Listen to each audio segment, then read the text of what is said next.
कल 15 अगस्त हमारे देश का सबसे बड़ा त्यौहार के वर्षगांठ पर समस्त 1200 क्षेत्रवासियों को मेरी ओर से 15 अगस्त 1947 देश की आज़ादी की वर्षगांठ की ढेर सारी शुभकामनाएं, ढेर सारी बधाई।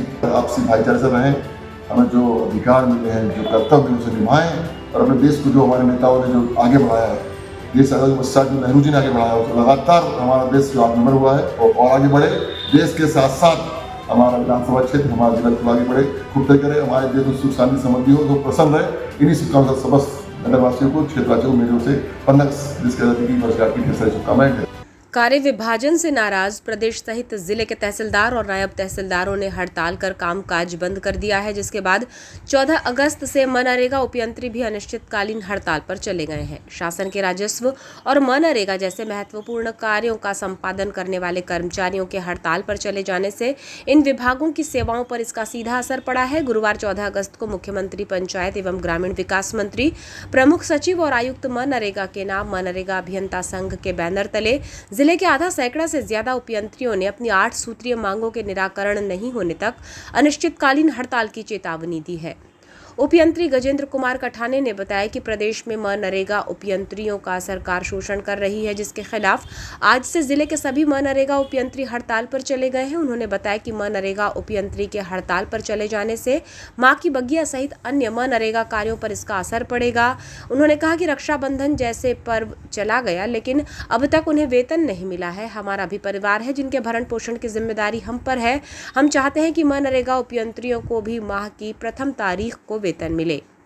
अभियंता संघ के बैनर तले उपयंत्रियों ने 8 सूत्रीय मांगों का ज्ञापन सौंपा है, जिसमें संविदा पारिश्रमिक की गणना, नियुक्ति दिनांक की सेवावधि से समकक्ष सेवावधि वाले नियमित उपयंत्री के वेतन समतुल्य वेतन और वार्षिक वेतन वृद्धि के आदेश जारी करने, मनरेगा उपयंत्री की मृत्यु होने पर आश्रित परिवार को अनुकंपा नियुक्ति देने, मनरेगा उपयंत्रियों को पद से पृथक किए जाने के स्थान पर निलंबित किए जाने, आरईएस और मनरेगा उपयंत्रियों की संयुक्त वरिष्ठता सूची अनुसार सहायक यंत्री का प्रभार दिए जाने। चूंकि आरईएस में जूनियर को सहायक यंत्री का प्रभार दे दिया गया है, मनरेगा उपयंत्री को ग्रेजुएटी का आदेश जारी कर मृत और सेवानिवृत्त कर्मचारियों को इसका लाभ प्रदान करने, संविदा सेवा का नवीनीकरण 5 सालों में हो ताकि उपयंत्रियों के शोषण को रोका जा सके। मनरेगा उपयंत्रियों से केवल तकनीकी कार्य कराया जाए। चूंकि मनरेगा मांग आधारित योजना है, इसलिए इसे लक्ष्य आधारित बनाकर उपयंत्रियों का शोषण किया जा रहा है। ये एक्चुअली क्या है, प्रदेश मतलब मनरेगा अभियंता संघ के आह्वान पर जिला बालाघाट के जो मनरेगा उपयंत्री है अपनी 8 सूत्रीय मांगों को लेकर आज मतलब अवकाश पे जा रहे हैं 16 तारीख से। हमारी मांगे है कि जो हमारा वेतनमान है, जो हमारी सेवा अवधि है, उसकी नियुक्ति दिनांक से जितने साल की अवधि हुई है उतनी नियमित उपयंत्री को जो वेतन मिलता है उसके बराबर वेतन मिले। अभी लगभग उसके आधे से भी आधा मिलता है, ठीक है ना। और हमारे परिवार में अगर किसी की मृत्यु हो जाती है तो अनुकंपा नियुक्ति का प्रावधान नहीं है, अनुकंपा नियुक्ति का प्रावधान हो। मनरेगा उपयंत्री चूँकि संविदा का प्रकरण है तो कुछ भी कार्रवाई होती है तो सेवा से तत्काल पृथक कर देते हैं। हमने मांग कर रहे हैं कि उसमें मतलब आपको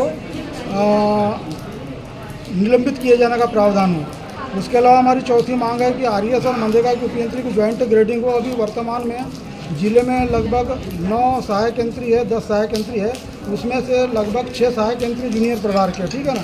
मनरेगा के सीनियरों को प्रभार नहीं दे रहे और जूनियरों को प्रभार दे रहे हैं। हमारी 5वीं मांग है कि मतलब ग्रेजुएटी भत्ते जैसे नियमित कर्मचारियों को मिलते हमारे को भी मिले। हर साल सेवा के नवीनीकरण के आधार पर मतलब लोगों का शोषण होता है, तो जो सीआर का नवीनीकरण होता है, संविदा अवधि का नियमितकरण होता है 5 वर्ष के सीआर के आधार पर। क्योंकि मनरेगा मांग आधारित योजना है, इसको लक्ष्य आधारित योजना ना बनाया जाए और उपयंत्री का शोषण बंद किया जाए। अभी राखी का इतना बड़ा त्यौहार निकल गया लेकिन मनरेगा के उपयंत्री को सैलरी नहीं हुई, तो हमारा शासन से निवेदन है कि मनरेगा के अपना परिवार होता है, उसके परिवार पालन की जिम्मेदारी सभी की होती है, तो कम से कम माह की 1 तारीख को सभी का वेतन हो जाए। इन्हीं मांगों को लेकर बालाघाट जिले के साथ साथ पूरे प्रदेश के मनरेगा के सारे 1311 उपयंत्री आज से अवकाश पर चले गए। कितने हैं जिले में और क्या प्रभाव पड़ेगा अगर आप लोग अवकाश पर? मनरेगा के सारे काम में प्रभाव पड़ेगा। अभी जो शासनिक योजना चल रही माँ की बगिया, उसके ऊपर तत्काल प्रभाव पड़ेगा। और मतलब पूरे प्रदेश में माँ की बगिया, चूँकि इसके पहले मतलब जो जल गंगा अभियान था उसमें मतलब प्रदेश 3रे नंबर पर रहा था, तो अब वैसी स्थितियाँ नहीं रहेगी। और प्रदेश मतलब इतना नहीं, प्रदेश नंबर 1 पर रहा था पूरे भारत में।